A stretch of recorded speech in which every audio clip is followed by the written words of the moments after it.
फखर जमान हो गए champion trophy से आउट।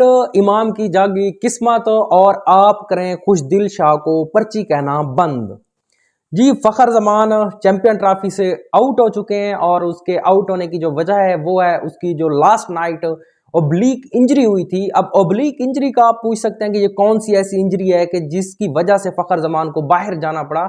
ओब्लीक इंजरी बेसिकली जो आपके पेट के जो पट्टे होते हैं या मसल होते हैं जो आपके पेट की साइडों पे होते हैं वो ओब्लीक मसल होते हैं और उनकी इंजरी फखर जमान को हुई है। और उनका नुकसान ये होगा कि फखर जमान ना होने की वजह से चैंपियन ट्रॉफी का हमें जो खसारा भुगतना पड़ेगा वो हम सोच भी नहीं सकते। और ओब्लीक इंजरी की वजह यही है कि ये जो मोस्टली होती है ये एग्रेसिव बैट्समैनों में पाई जाती है जो ज़्यादा तेज़ खेलते हैं या जिनको एक टास्क दिया जाता है कि पावर हिटिंग करें। ये पावर हिटिंग में बड़ी काम आने वाली चीज़ है। अगर ये आपका मसल इंजरी हो तो इससे आप पावर हिटिंग कभी नहीं कर सकते। और इसी तरह फ़खर जमान भी इंजरी हो गए हैं और लास्ट टाइम हमने देखा है कि जब वो परफॉर्म कर रहे थे तो उनको बड़ा पेन हो रहा था। और इस इंजरी की वजह कौन सी हो सकती है, क्योंकि मैं इस इंजरी की एक ही वजह बताना चाहूँगा कि जी ये बेसिकली कोई किसी का नुकसान नहीं है, ये कसूर आप अपने खुद प्लेयर का है। अब प्लेयर किस तरह इंजरी होता है उसकी मैं आपको वजह बताऊं कि जितना शेड्यूल है, हम इंटरनेशनल शेड्यूल से हमारे प्लेयर आते हैं तो हम उनको जाने देते हैं, जी अलाउ कर देते हैं। अगर अलाउ ना करें तो वो नाराज़ भी हो जाते हैं और ज़्यादातर लीग में जाते हैं। उनका मैच शेड्यूल इतना है कि जस्ट मैच खेलें और मैच खेलने के बाद और फिर ये लीग क्रिकेट में चले जाते हैं। ना इनको रेस्ट का टाइम मिलता इतना, और ट्रेनिंग तो बड़ी दूर की बात है।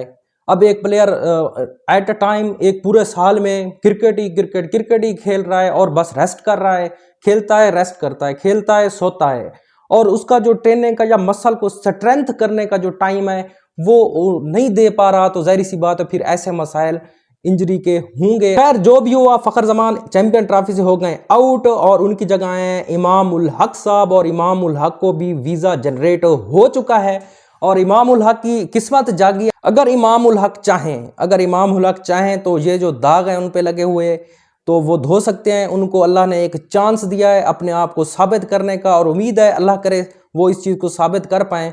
लेकिन क्या ये डिसीजन आपके ख्याल में गलत हो सकता है या सही? लेकिन मेरी ये राय है कि इमाम उल हक पाकिस्तान को नुकसान के खाते में बैठेगा। अल्लाह करे, मेरी दुआ है कि वो परफॉर्म करे।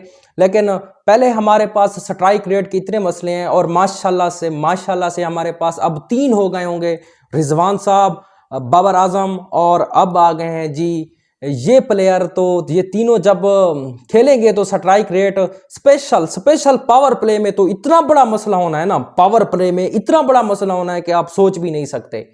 क्योंकि हमें पावर प्ले में कम से कम 7-8 की एवरेज चाहिए होती है। अगर ये तीनों टॉप ऑर्डर पे चले जाएंगे तो जाहिर सी बात है फिर हमें पावर प्ले का जो नुकसान भुगतना पड़ा है लास्ट टाइम 20 रन जो हमने बनाए थे वो भी हमें शायद दोबारा देखने को मिल सकते हैं।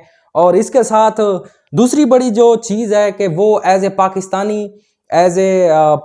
क्रिकेट फैन और एज ए पाकिस्तानी आप क्रिकेट लवर जितने भी ग्राउंड्स में देखने जाते हैं उनसे एक रिक्वेस्ट है कि जब एक प्लेयर परफॉर्म कर रहा होता है वो आपकी रेस्पेक्ट होता है, वो आपकी इज्जत होता है, चाहे आप उसको सपोर्ट करें ना करें, लेकिन वो गिना पाकिस्तान का ही जाना है।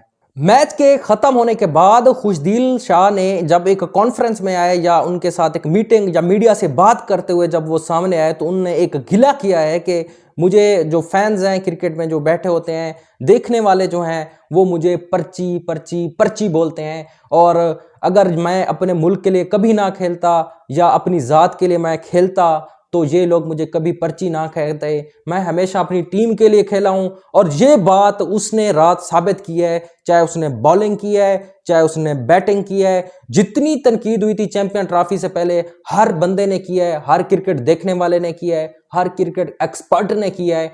लेकिन जब उनको अवार्ड उसको देने का टाइम आता है तो फिर सारे खामोश हैं। तो ये चीज़ आपको जहन में रखनी चाहिए कि जब आप किसी पे तनकीद करते हैं तो फिर उनकी जब तारीफ का टाइम आता है तो फिर तारीफ भी किया करें। और इसमें कोई शक नहीं है जो उसने लास्ट टाइम परफॉर्मेंस दी है तो वो तारीफ़ के बिल्कुल हकदार हैं और आप उसकी तारीफ़ करें। और मैं देख भी रहा था कि जितने जिंदा दिल फ़ैन हैं वो उनकी तारीफ़, क्योंकि अच्छी क्रिकेट देखने को मिली है, उसने अच्छी क्रिकेट खेली है, तो बेशक आप तारीफ़ के काबिल ठहरे हैं। और तनकीद भी कोई ऐसे नहीं करता, वो भी आपकी परफॉर्मेंस की वजह से होती है और वो जो आपने पास्ट में किया होता है उसकी बेस पे होती है।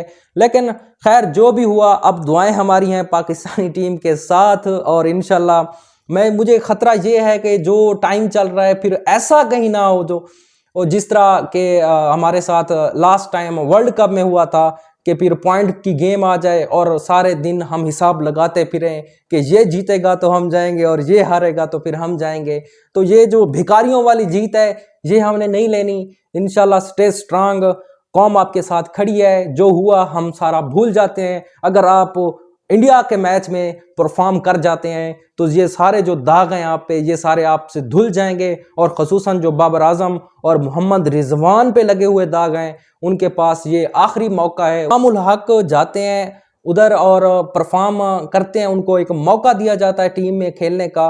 तो मैं कहूँगा, मेरी एक राय है, मेरा एक तज्जिया ये है कि उस्मान खान का इनके पास एक बड़ा ऑप्शन है और उस्मान खान को यूटिलाइज करें। उस्मान खान क्रिकेट खेल सकते हैं एज ए ओपनर। और हमें जो स्ट्राइक रेट का मसला है, या तो उस्मान खान चले जाएंगे, अगर दूसरा जो ऑप्शन है अगर उस्मान खान खेल जाते हैं तो हमें जो बैक पे फिर अगर इमामुल हक साहब आ गए या हमारे पास रिजवान आ जाएं या फिर बाबर बचे रहें तो मैच को एक बड़ा स्कोर टारगेट दे सकते हैं। अब गेम उस्मान खान पे है, अगर उस्मान खान को खिलाते हैं और फिर ओपनिंग भी उनसे करवाते हैं तो जाहिर सी बात है, अगर जितनी वो ओपनिंग करते हैं, जिस स्ट्राइक रेट से वो खेलते हैं, तो पावर प्ले में एक बड़ा हमें एज मिल सकता है।